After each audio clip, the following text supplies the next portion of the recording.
Hello my dear friends. मैं आपका दोस्त Ashok Agarwal, retired from a nationalised bank from the post of senior manager. आज मैं आपके सामने आईआईबीएफ द्वारा कंडक्ट किया जाने वाला डीआरए एग्ज़ाम से रिलेटेड कुछ क्वेश्चन आंसर लेकर आया हूँ।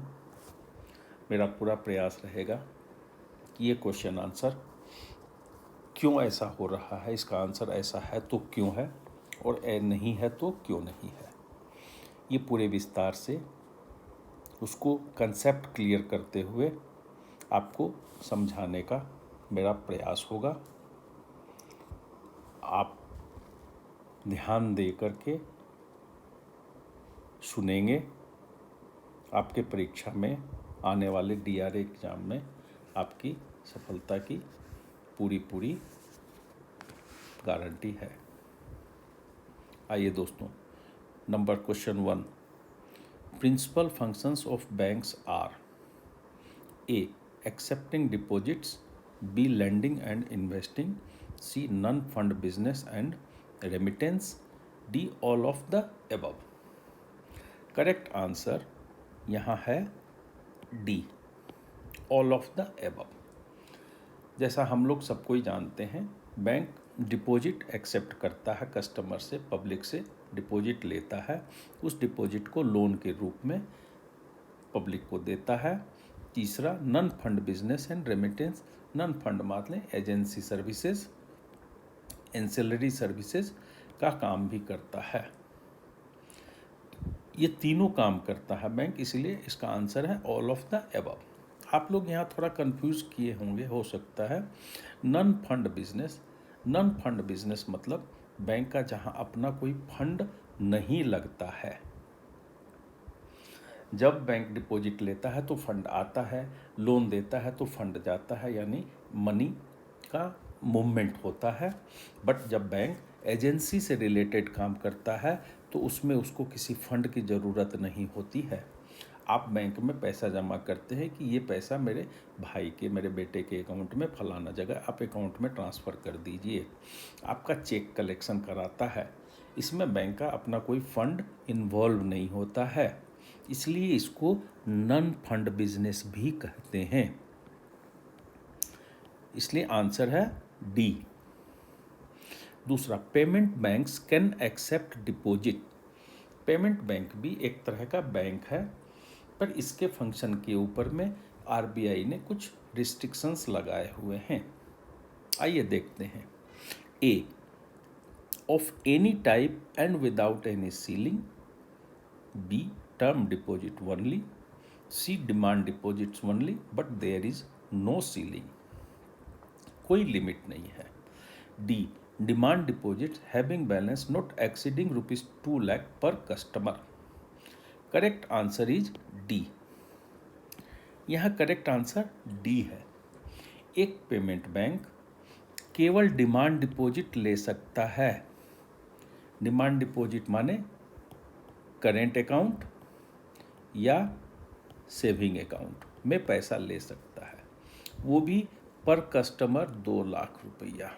एक कस्टमर से 2 लाख रुपया से ज़्यादा एक पेमेंट बैंक जमा नहीं कर सकता है। ठीक है, ये रिस्ट्रिक्शंस लगाया हुआ है। नेक्स्ट क्वेश्चन देखते हैं। Which of the following statement is true with respect of small finance bank? Banks are required to give finance. Small finance bank भी पेमेंट बैंक की तरह ही है। इसके ऊपर में क्या रिस्ट्रिक्शंस है, आरबीआई का क्या गाइडलाइन है, आइए देखते हैं। Option A, minimum 75% of total loans to priority sector. अपने टोटल लोन का मिनिमम 75% प्रायोरिटी सेक्टर को देगा। प्रायोरिटी सेक्टर क्या है, अभी अपने लोग डिस्कस करेंगे थोड़ा। Maximum loan amount per borrower can be sanctioned up to ₹50 lakhs। एक बोरोवर को, सिंगल बोरोवर को मैक्सिमम 50 लाख रुपए तक का लोन दे सकता है। सी, टू स्मॉल बिजनेस, यहाँ ऑर्गेनाइज्ड नहीं होकर के अनऑर्गेनाइज्ड होगा, to unorganised sector and low income household. D, all of the above. Answer is D, all of the above. ये ऊपर के तीनों फंक्शन स्मॉल फाइनेंस बैंक को करने होते हैं। अगर उसने 1 करोड़ रुपया का लोन बांटा है तो मिनिमम 75 लाख उसको प्रायोरिटी सेक्टर को देना है। प्रायोरिटी सेक्टर क्या है? गवर्नमेंट ने, आरबीआई ने कुछ सेक्टर्स का डेवलपमेंट के लिए तय किया है कि प्रत्येक बैंक को एक बजट दिया है कि आप अपने टोटल लोन का मिनिमम इतना % प्रायोरिटी सेक्टर को देंगे। जैसे एग्रीकल्चर में एमएसएमई है, एजुकेशन लोन है, ये सब प्रायोरिटी सेक्टर लोन होते हैं। तो स्मॉल फाइनेंस बैंक का अगर 1 करोड़ का टोटल लोन है तो मिनिमम 75% उसको प्रायोरिटी सेक्टर को ही देना है, और किसी एक बोरोवर को वो 50 लाख रुपया से ज़्यादा का लोन नहीं दे सकता है। तीसरा में क्या कहता है? स्मॉल बिजनेस, छोटे बिजनेस के लिए, अनऑर्गेनाइज सेक्टर और लो इनकम हाउस होल्ड, इन लोगों को इनको लोन देना है। इसलिए करेक्ट आंसर इज डी। आइए सर आगे, क्वेश्चन नंबर 4। ये क्या कहता है? When a banker allows overdraft to his customer, the relationship between his customer and the bank is that of क्या? A, bailor and bailee, B, lessor and lessee, C, debtor and creditor, D, creditor and debtor। देखिए, overdraft एक तरह का loan है ना। Loan जब देता है बैंक तो यहाँ कस्टमर क्या है? डेटर है, डेटर। तो बैंक क्या हो गया?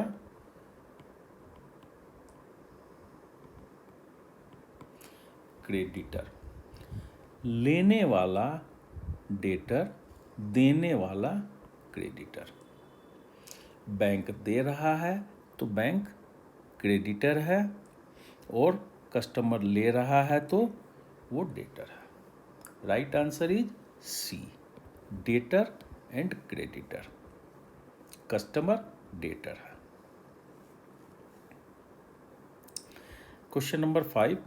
When a customer takes a locker in the bank, what is the relationship between the bank and the customer? जब बैंक अपने कस्टमर को कोई लॉकर देता है तो कौन दोनों के बीच में कैसा रिलेशन बनता है? आइए देखते हैं क्या है। A, lessor and lessee, B, principal and agent, C, trustee beneficiary, D, none of these दीज। लॉकर में कैसा रिलेशन बनता है? तो आंसर इज ए। लॉकर जब बैंक देता है तो बैंक और कस्टमर के बीच में एक लीज डीड साइन होता है। इसी लीज वर्ड से निकला है लेसर और लेसी। बैंक देने वाला है तो लेसर, कस्टमर लेने वाला है तो lessee. Answer is A, lessor and lessee. आइए नीचे question next. In deposit account the main relationship between the bank and customer is. ठीक उल्टा, ओवरड्राफ्ट में लोन देते थे और यहाँ बैंक डिपॉजिट लिया है, तो बैंक जब डिपॉजिट लिया है तो बैंक डेटर हो गया और कस्टमर देने वाला है तो क्रेडिटर हो गया। Answer is debtor bank, creditor customer. Right answer is B. आइए next. Bailor bailee relationship is applicable in. Bailor और बेली का रिलेशनशिप कब बनता है? A, cash deposited with cashier by customer, safe deposit locker, demand draft issued by bank, D keeping article in safe custody with bank, E none of the above. Correct answer is D, safe custody. Confuse मत होइएगा, safe deposit locker और safe custody लगभग मिलता जुलता है, पर दोनों में अंतर है। यहाँ पर कस्टमर अपना कोई इन्वेलप, कोई डॉक्यूमेंट, इम्पॉर्टेंट डॉक्यूमेंट बैंक में सेफ कस्टडी में ले जाकर रख सकता है, एक सील्ड इन्वेलप में, एक सील्ड बक्से में, और जब उस चाहे तो उसको वापस ले सकता है बैंक से। तो ऐसे में जो रिलेशन बनता है वो रिलेशन बनता है बेलर और बेली का, यानी दोनों के बीच में जो एग्रीमेंट होता है वो बेलमेंट कहलाता है। बेलमेंट से निकला है बेलर एंड बेली, देने वाला बेलर, लेने वाला bailee, bank bailor, customer bailee. आइए sir next, what relationship is created when the bank collects a cheque in clearing. जब बैंक एक चेक क्लियरिंग कराता है, कलेक्शन करवाता है, तो कस्टमर और बैंकर का क्या रिलेशन होता है? Answer, clearing member and the principal, B agent and principal, C collecting bank and holder, D none of the above. Correct answer is B, agent and principal. यहाँ bank agent के रूप में काम करता है और कस्टमर प्रिंसिपल है। आपको मान लीजिए कि कमीशन का चेक मिला, आपके एजेंट ने, एजेंसी ने, चाहे आपके बैंक ने आपको एक कमीशन का चेक दिया। चेक HDFC बैंक का है, आपका अकाउंट SBI में है, आप अपने बैंक के पास जाते हैं, चेक जमा करते हैं, बैंक को बोलते हैं कि भाई इस चेक का पैसा हमको मंगा के मेरे अकाउंट में जमा कर दो। SBI क्या करता है, HDFC को चेक भेजता है, HDFC उस चेक का पैसा SBI को दे देता है, SBI आपके अकाउंट में जमा कर देता है। यानी आपके निर्देशानुसार, आपके इंस्ट्रक्शन पर बैंक ने आपके बिहाफ में HDFC बैंक से पैसा मंगा के आपके अकाउंट में जमा किया, तो यहाँ पर बैंक एजेंट है, आप प्रिंसिपल हैं, आप मालिक हैं, बैंक आपका एजेंट है। वैसे ही जैसे जब आप रिकवरी का काम करते हैं तो आप एजेंट हैं और बैंक आपका प्रिंसिपल है, आप बैंक के बिहाफ में काम कर रहे हैं, यू आर एन एजेंट। आइए next, saving account contains some restrictions regarding. RBI ने सेविंग अकाउंट में पैसा निकालने के लिए या जमा करने के रिलेटेड कोई रिस्ट्रिक्शंस या कुछ रेगुलेशन बनाया है। वो क्या है, आइए देखते हैं। ए, नंबर ऑफ विड्रॉवल पर क्वार्टर, एक क्वार्टर में कितनी बार पैसा निकाल सकते हैं। बी, अमाउंट ऑफ विड्रॉवल पर ट्रांजैक्शन इन ATM से एक बार में आप कितना पैसा निकाल सकते हैं। C, number of deposit in the account per quarter, एक क्वार्टर में आप कितना डिपॉजिट कर सकते हैं। D, both A and B above। Correct answer is D, यानी A भी सही है और B भी सही है। मतलब ATM से पैसा निकालने में रिस्ट्रिक्शंस है, एक बार में आप 15,000, 20,000, 25,000, बैंक टू बैंक वेरी करता है, आप उससे ज़्यादा नहीं निकाल सकते हैं। उसी तरह से एक क्वार्टर में सेविंग अकाउंट में आप बैंकों द्वारा तय किया गया है कि आप 12 बार या 10 बार, कुछ बैंक का अलग अलग होता है, इतनी बार से आप ज़्यादा पैसा नहीं निकाल सकते हैं। सी, नंबर ऑफ डिपॉजिट, जमा करने में कोई रिस्ट्रिक्शंस नहीं है, आप कितनी भी बार कितना भी रुपया जमा कर सकते हैं। इसलिए करेक्ट आंसर यहाँ पे आया है डी, यानी ए और बी दोनों सही है। आइए सर, आज का लास्ट क्वेश्चन है, overdraft is allowed generally bye banks in. Overdraft loan, overdraft कहते हैं जब किसी कस्टमर का बैंक में अकाउंट में मान लीजिए 2 लाख जमा है, उसके अकाउंट में उसको 3 लाख रुपए की ज़रूरत आ गई, बैंक के पास जाता है कस्टमर, बोलता है कि हमको 3 लाख रुपए की ज़रूरत है, अकाउंट में 2 लाख ही है, आप 1 लाख रुपया टेम्पोररी हमको दे दीजिए, मैं आपको 10 दिन में, 5 दिन में, 15 दिन में ब्याज सहित वापस कर दूंगा। बैंक चाहे तो दे सकता है, कस्टमर के रेपुटेशन के आधार पे उसको विश्वास होता है कि हाँ पैसा वापस आ जाएगा, तो या तो कोई सिक्योरिटी अलग से ले लेता है या बिना किसी सिक्योरिटी के भी उसकी गुडविल के आधार पे वो 3 लाख रुपया लोन दे देता है, 3 लाख रुपया निकालने की परमिशन दे देता है, तो यहाँ 1 लाख रुपया ओवरड्राफ्ट है। नॉर्मली या जनरली ऐसा करेंट अकाउंट में ही होता है।